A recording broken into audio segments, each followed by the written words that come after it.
Bonjour à tous, c'est Karine. Je suis très contente de vous retrouver aujourd'hui pour notre émission de parents à parents sur Lyon Première, votre nouveau rendez-vous hebdomadaire pour le bonheur des petits et des grands enfants.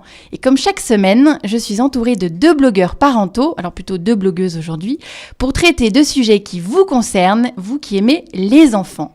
Alors je reçois la très gourmande Anne du blog Chocophile qui va tout nous dire sur le chocolat et les enfants. Bienvenue Anne. Bonjour, merci. Et je reçois également la grande voyageuse Sandrine du blog Voyage et Enfants qui nous parlera ski avec l'approche des vacances scolaires. Bienvenue. Bonjour. Bienvenue Bonjour. Sandrine. Et nous recevons aussi Grégory Tudela du GRAC, qui est le groupement régional des actions cinématographiques. Bon, vous nous expliquerez ce que c'est exactement. Vous allez nous présenter la superbe programmation de films d'animation à voir en ce moment en famille jusqu'au 9 mars parce que Lyon reçoit les super professionnels européens du dessin animé. Bienvenue Grégory. Bonjour. Et puis pour commencer, nous allons commencer avec de la gourmandise. Anne, justement, vous êtes une passionnée du chocolat et vous allez pouvoir nous aiguiller aujourd'hui. Est-ce que le chocolat se mange à tous les âges ? Alors, le chocolat, c'est un produit qui contient des nutriments très intéressants, Oui. mais aussi des stimulants comme la caféine. Donc, c'est un produit qu'on va réserver à partir d'un certain âge. C'est un produit qui contient aussi beaucoup de sucre. Oui. Donc, on va peut-être pas le donner trop tôt, surtout aux bébés. Oui. Donc, voilà. Donc, moi, je me suis posé la question en tant que parent, quand j'ai eu mon premier bébé, quand est-ce que j'allais pouvoir lui faire goûter cette saveur qui me plaît beaucoup à moi. Et alors, vous avez fait quoi pour justement lui faire rentrer le chocolat assez rapidement ? Alors, moi, je me suis basée en fait je m'étais procuré un livre qui s'appelle « Bien nourrir son bébé de 0 à 3 ans ». Et dans ce livre-là, on nous dit qu'on peut introduire le chocolat sous forme de cacao à partir de 8 mois. Donc, ah oui, déjà. Voilà, dès 8 mois. mois, par l'intermédiaire des céréales infantiles qu'on ajoute au biberon de D'accord. lait. D'accord. Voilà. Donc c'est chaud, on fait ça chaud en général ou pas ? Oui, ou même à température ambiante, D'accord. ça fonctionne aussi. Enfin, D'accord. en tout cas, moi, mon bébé préférait, donc je l'ai fait comme ça. D'accord. Voilà. Donc ça permet de leur faire découvrir la saveur cacao. Et Donc- puis après... Donc tout ce qui est liquide, enfin dès qu'il est avec des biberons, on peut lui mettre du chocolat. Et après, quand il commence à prendre des morceaux, comment on peut faire ? Est-ce qu'il y a quelque chose Alors là, le fameux bouquin nous dit à partir de pas avant 1 an. D'accord. Donc ce que j'ai respecté pour mon premier bébé, un peu moins pour le deuxième, puisque le deuxième voit le grand en prendre beaucoup de plaisir avec le chocolat, donc c'est un petit peu difficile de lui refuser d'y goûter. Ouais. Donc voilà, à partir du moment où ils peuvent croquer, on peut tout à fait leur proposer du chocolat, chocolat blanc, chocolat au lait, chocolat noir. Il n'y a pas de restriction sur les types de chocolat. Se méfier un petit peu des chocolats qui sont à destination qui sont estampillés pour les enfants parce que ce sont souvent comme des marques qu'on connaît bien. D'accord. Celles qui font des œufs surprises, par exemple. D'accord. Voilà, on peut tout à fait leur proposer même du chocolat noir. Le chocolat noir, c'est un produit qui a une réputation d'être un peu amer et donc peut-être moins apprécié par les enfants par rapport au chocolat au lait qui est plus doux, plus sucré. Oui. Mais il y a plein de variétés de chocolat noir, on peut leur faire découvrir plein de choses et les enfants, même très jeunes, apprécient. Et après, au niveau des gâteaux qu'on peut faire à la maison, parce que c'est pas mal aussi de leur faire découvrir le chocolat avec des gâteaux au chocolat. Exactement, le chocolat, ça rentre dans beaucoup de compositions, des biscuits, des gâteaux. Alors, au niveau industriel, on nous propose beaucoup de choses, notamment pour les enfants, qui sont très attirés. Ce qui est intéressant, c'est de faire les gâteaux soi-même avec eux. Les enfants adorent participer, mettre la main à la pâte et puis surtout lécher la casserole. Oui. Donc nous aussi. Nous aussi, les grands aussi évidemment. Donc il y a plein de choses intéressantes à faire avec eux. Puis ils adorent ça. Donc et ça permet d'avoir la main mise sur les ingrédients, de savoir ce qu'on met dedans, choisir son chocolat et puis voilà, il n'y a pas de conservateur. On sait ce qu'on met dans nos gâteaux. D'accord. Et vous nous avez apporté quelque chose pour nous donner des idées oui, de ce qu'on pourrait faire avec du chocolat avec des enfants ? Un livre qui s'appelle L'atelier des bonbons bio de Linda Louis. Donc donc il y a beaucoup de recettes de bonbons, mais aussi des recettes de bonbons au chocolat. Oui. Alors ça, c'est très amusant à faire avec les enfants. On peut faire ses propres tablettes de chocolat. Ah oui, pas mal. Donc ça, c'est intéressant. Il existe des petits moules qu'on peut acheter, puis on peut faire ses propres tablettes. On peut aussi envisager de faire des sucettes au chocolat. Et puis donc là, ça amuse beaucoup les enfants. C'est sous forme de bonbons en plus, donc ça leur plaît bien. D'accord, ok. Et donc ça, on peut le trouver chez qui Alors, ce livre ? C'est un livre qui est aux éditions La Plage. Donc voilà, qui contient nombreuses recettes et de quoi faire plein de choses, puis aussi des bonbons. D'accord. Et j'aimerais que vous parliez un petit peu de ces pâtes à tartiner au chocolat qui font... Oui. Il y a quand même une belle polémique avec l'huile de palme, je crois. Oui, évidemment, quand on parle de chocolat et des enfants, on parle de la pâte à tartiner. Ouais. Oui, cette pâte à tartiner qu'on connaît, nous, depuis des années, qui a été décrite à cause de l'huile de palme, parce que les pâtes à tartiner sont composées majoritairement d'huile et de sucre.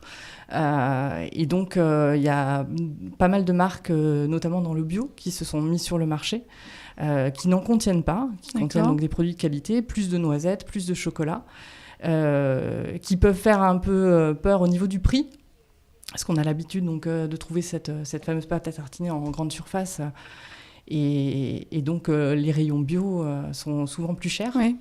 Mais si on regarde au prix au kilo, c'est pas si cher que ça. D'accord. Et sont des produits de très bonne qualité, donc c'est quand même intéressant de passer par ce type de produit. Et les enfants, ils aiment les pâtes à tartiner bio, parce que pour pas nommer la plus grande qui est dans les supermarchés, où ça fait l'unanimité en général. Oui. Est-ce qu'ils arrivent facilement à passer à une pâte à tartiner bio qui évidemment n'aura pas le même goût, mais qui aura un goût plus prononcé peut-être de chocolat, de noisettes. Ouais. Et c'est le même prix, donc on va dire que là, à peu près le même prix. On va pas se battre sur le prix. Par contre, au niveau du goût... au niveau du goût, c'est vrai que cette pâte à tartiner a un goût qui lui est propre, donc qu'on apprécie beaucoup, mais ces pâtes à tartiner apportent un bon goût de chocolat et de noisettes. D'accord. Et donc les enfants apprécient, et c'est pareil, on trouve un panel assez varié, donc on peut leur faire essayer différentes pâtes pour trouver le goût qui leur plaît. D'accord. Bon, parfait. Écoutez, merci Anne pour toutes ces informations. Avec plaisir. Et on peut vous retrouver sur votre blog. C'est quoi son adresse internet déjà ? Alors, c'est tout et rien à la fois, overblog.com, donc le blog de Chocophile. D'accord. Donc, le nom n'a rien à voir avec le nom du domaine. Non. Donc retenez bien. Mais en cherchant le blog de Chocophile, on trouve. Bon, parfait, d'accord. Bon, nous allons faire une petite pause chocolatée, puis nous vous retrouverons juste après pour parler vacances avec Sandrine du blog Voyage et Enfants et notre invité Grégory Tudela du festival On Cartoon dans le Grand Lyon. À tout de suite. Nous voilà de retour dans le studio de Lyon Première pour l'émission de Parents à Parents. Aujourd'hui, je reçois 2 blogueuses parentales. Anne du blog Chocophile qui nous a déjà tout raconté sur le chocolat et les enfants. C'était en début d'émission. Maintenant, c'est au tour de Sandrine du blog Voyage et Enfants de nous informer avant de partir en vacances de ski avec les enfants. Et je vous préviens, Sandrine, elle habite dans une station de ski, donc elle sait de quoi elle parle.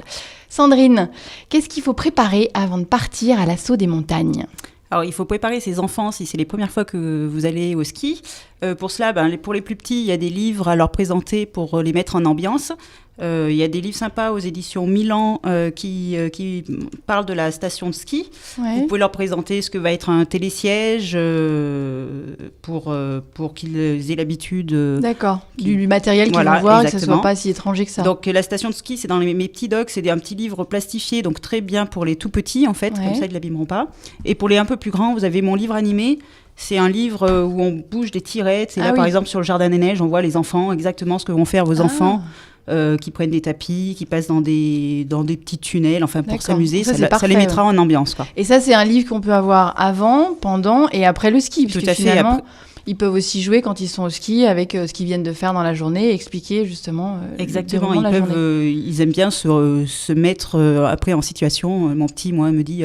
C'est moi, Émilien, bébé, quand il voit les petits skier. Super souvenir. Voilà. Après, comment on peut choisir sa station de ski ? Alors maintenant, il y a des labels qui se sont créés, dont le label Famille Plus, qui permet de choisir une station de ski en fonction des activités qu'elle propose aux enfants. D'accord. Des tarifs adaptés aux familles, en fait. On va faire des tarifs préférentiels pour les familles.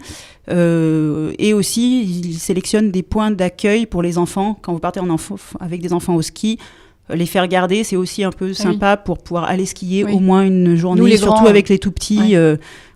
Sinon, on ne fait pas grand-chose avec un tout petit au ski. D'accord. Et on peut trouver ces labels, il y a un site, il y a quelque chose pour... Oui, c'est le site familleplus.fr qui référence tous les sites. Alors, station de ski, mais aussi d'autres sites en France. D'accord. Et quelle est la période la plus idéale, on dira, pour faire découvrir le ski aux petits ? Parce que c'est quand même... Il fait froid, il ne fait pas forcément beau. Donc, qu'est-ce qui serait soit bien ? vous choisissez une période de vacances plus propice, dans les vacances de Pâques, où là où il fait bon. Sinon, vous pouvez, quand les enfants vont au ski à Noël ou en février, choisissez les heures de ski entre midi et 2 pour les cours. Comme ça, ils sont quand même plus...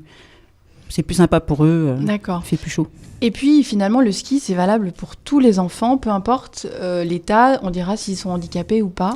C'est ce que vous avez découvert il n'y a pas très longtemps. Oui, je connaissais déjà, mais j'ai vu lundi une petite sur un fauteuil posé sur des skis, en fait, manié par son père, et la petite s'éclatait. Donc le ski, c'est aussi accessible aux enfants paraplégiques ou tétraplégiques.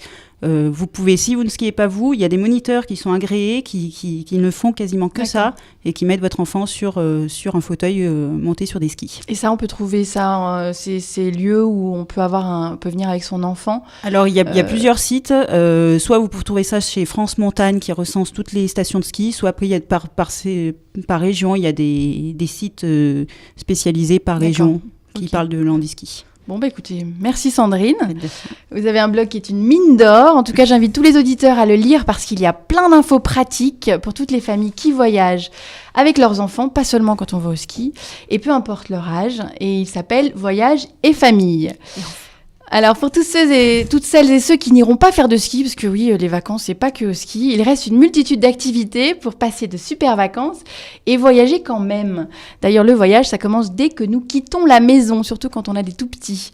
Alors, notamment, aller au cinéma et s'évader dans les merveilleuses histoires. Et justement, à propos d'histoire, il y a 15 films d'animation qui sont actuellement projetés dans 26 salles du Grand Lyon. Et pour en parler avec nous, nous avons Grégory Tudela, qui est monsieur programmation de cet événement un peu spécial, parce que moi je trouve qu'il est quand même bien orienté famille cette année. Grégory, bonjour. Bonjour. Alors vous avez programmé pour la 4e année consécutive ce que vous appelez le meilleur du cinéma d'animation européen. Alors il y a un programme pour les professionnels qui commence, et il y en a un autre pour le grand public, notamment les familles. Mais ça veut dire quoi le meilleur du cinéma d'animation européen ?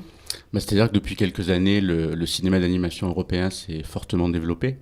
Si on revient 15-20 ans en arrière, le cinéma d'animation, c'était Disney une fois par an. Et voilà, donc les Américains se sont beaucoup développés, mais en parallèle aussi, le cinéma d'animation européen s'est fortement développé. Donc aujourd'hui, on peut avoir vraiment une multitude de films, une diversité de graphismes, du court-métrage, du long-métrage, de l'animation en dessin animé, de l'animation au volume. Enfin, il y a tout un tas de choses qui se sont fortement développées. Donc il y a une vraie richesse à et cette année, qu'est-ce que vous avez de beau à nous proposer alors dans ce festival ? Cette année, alors il y a beaucoup de productions françaises, puisque c'est vrai que la production européenne se développe beaucoup, mais la production française est vraiment, je pense, c'est une bonne nouvelle. Devant, oui, plutôt. Oui. Et du coup, cette année, on a plutôt des grosses sorties. On a Minuscule actuellement qui triomphe dans les salles, donc qui est vraiment un film français totalement étonnant en termes d'animation. On a Jack et la mécanique du cœur aussi, qui est une grosse sortie du moment. Donc, et qui était un livre déjà d'il y a 20 ans. Et qui était un disque aussi. Oui. Voilà, donc c'est vrai que c'est un projet de longue haleine. Il y a aussi Tantilda, qui est un projet régional, puisque le film a été sort des studios Folimage à Valence, qui sont installés à Valence. Donc c'est vrai qu'on a vraiment une diversité, une richesse de l'animation en France. D'accord. Et justement, vous avez une bonne nouvelle aussi à nous annoncer par rapport à Tantilda, parce que vous nous offrez des places. Oui, tout à fait. Donc, vous nous offrez 6 places. Alors, pour gagner les places, pour voir Tantilda le 6 mars 2014 à 18h15, il faut envoyer LP Ciné au 7 11 12 et les 3 premiers recevront 2 places chacun. C'est 50 centimes d'euros par envoi, plus le prix d'un SMS. Bon, j'étais obligée de dire tout ça. Nous allons revenir quand même au festival. Alors, savoir que dans ce festival, donc avec toutes ces programmations de films, en fait, c'est plus qu'une programmation de films, parce que vous avez beaucoup d'animations, donc des ateliers, des goûters. Est-ce que vous pouvez nous en parler un petit peu ? Voilà, des rencontres. Tout à fait. D'ailleurs, justement, donc, sur cette séance de Tantilda, le jeudi 6 mars, il y aura le réalisateur Jacques-Rémy Girard qui sera présent pour rencontrer le public. D'accord. Voilà. Et sinon, c'est vrai qu'on a développé pas mal d'animations. Enfin, les salles mettent en place pas mal d'animations autour des films, voilà, pour éveiller les enfants. Qu'est-ce que c'est que fabriquer un film d'animation ? Aller voir un petit peu derrière l'envers du décor et voir comment ce travail presque artisanal se fait. Oui. Donc susciter des vocations, pourquoi pas ? Peut-être, pourquoi pas. Parce qu'on a quand même de belles écoles en France qui forment donc à ces films d'animation. Et puis s'ils peuvent rester en Europe, ça serait bien. Parce que là, vous avez en plus dans votre programmation pas seulement des films français. J'en avais parlé de 3, mais vous avez on a des films étrangers qui n'ont pas forcément la chance d'être programmés dans les cinémas français. Donc vous avez quoi, par exemple On a un film qui s'appelle Le secret de la pierre de lune, qui est un film estonien. Donc voilà, qui vient d'un pays lointain et très peu connu. Voilà, donc on a ce film-là, on a un programme de court-métrage qui s'appelle Les Amis Animaux, qui est vraiment pour les tout petits, dès 2-3 ans, c'est tout à fait adapté, c'est une jeune illustratrice suédoise qui présente son travail. Donc, d'accord, bon parfait. En tous les cas, moi je vous conseille tous de vous rendre sur le site internet oncartoondanslegrandlion.fr parce qu'on peut créer son programme de films, il s'est trié par âge, par salle de cinéma et par animation, et on a même le prix indiqué. Je trouvais ça extraordinaire. Bon, il faut quand même téléphoner aux salles pour réserver ses places. Donc voilà, surtout pour les animations, pour les animations avec les projections, puisque ça c'est ce qui est le plus couru. Voilà, écoutez, nous vous quittons dans la bonne humeur et espérons que vous avez passé un très bon moment en notre compagnie. À la semaine prochaine pour une nouvelle émission de Parents à Parents sur Lyon Première et nous parlerons des nuits sonores. Et d'ici là, amusez-vous bien. Au revoir.